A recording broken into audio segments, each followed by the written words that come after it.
And if another athlete came to you today who's thinking about taking a portion of their contract in Bitcoin, what would you tell them? I would never tell someone to how much money they should throw in.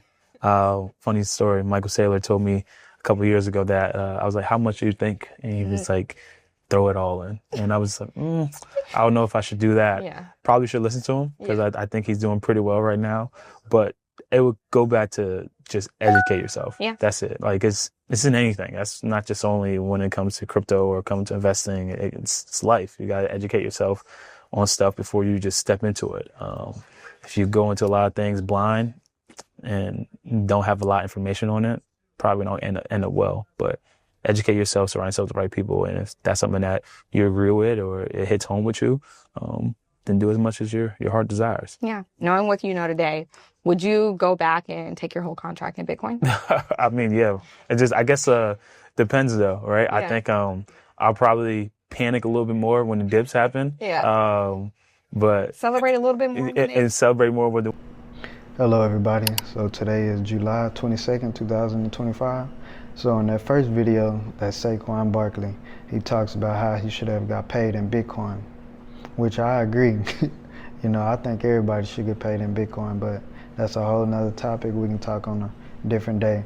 But in my opinion, if I had that choice, I'd definitely take that. Videos like this you can never find on mainstream, platforms. Stuff like this you have to find on like YouTube videos where, people is giving out this type of information. But on my channel, I'm gonna give y'all some, pretty good videos on what all of this crypto is all about, and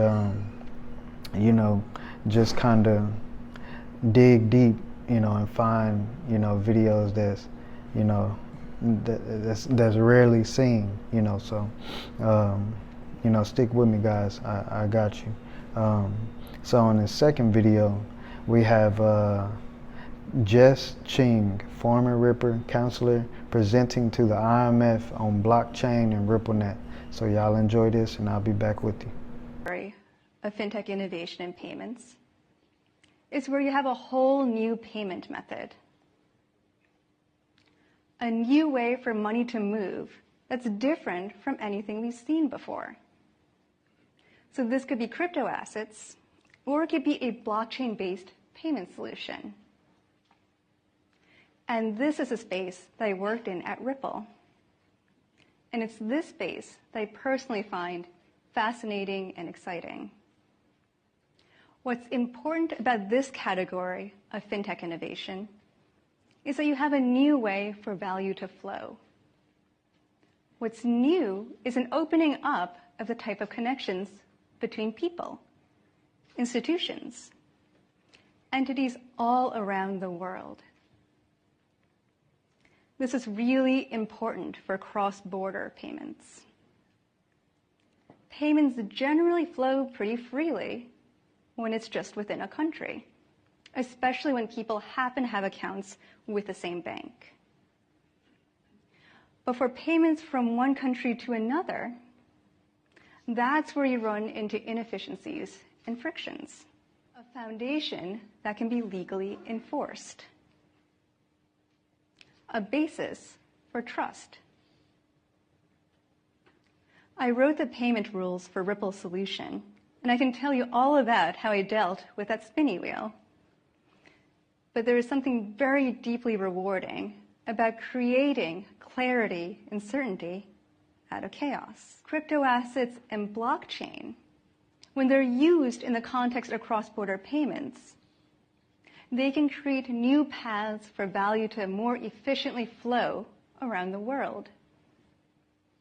There are real problems in cross-border payments that fintech can uniquely solve for. There are real needs. So that's one takeaway I want to leave you with. The promise of fintech is Guys, who she was talking to is the IMF, International Monetary Fund. So basically, it's a global organization of 190 countries that promotes economic stability and growth. It provides financial support, expert advice, and data to help nations manage crisis. control inflation and develop sustainability. Guys, I want to keep y'all calm and bring y'all some real good information. So these clips is just giving you a glimpse of that's gonna happen, that's gonna once come in the near future. We almost here. I mean, we really here, but it haven't went full blown yet. So XRP is trading at $3.45 today. Bitcoin is trading at 120,000 and Ethereum is trading at 3,700. So guys, I'm gonna just keep bringing y'all good information. Y'all stick with me, and that's all I got for y'all today. I'm gonna keep it short today.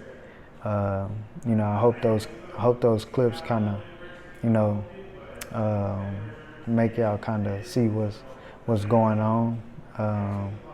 I'll bring some more real good videos tomorrow, and I'll try to keep them coming.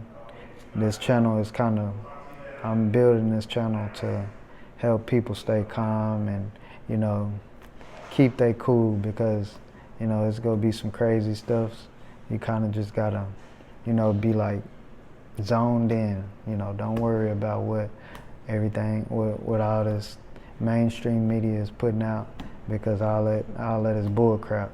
But just stay focused. If you in this stuff, you go really be rewarded, you know, later on down the road. I feel like, you know, the people that is investing in crypto is gonna be kind of one of the most wealthiest people, you know, on this planet later on down the road. That might sound far-fetched, but, you know, in my opinion, I kind of see it going down that route. But that's all I got for you guys today. Like, subscribe, and share this video to all your loved ones, friends. I'll see y'all tomorrow.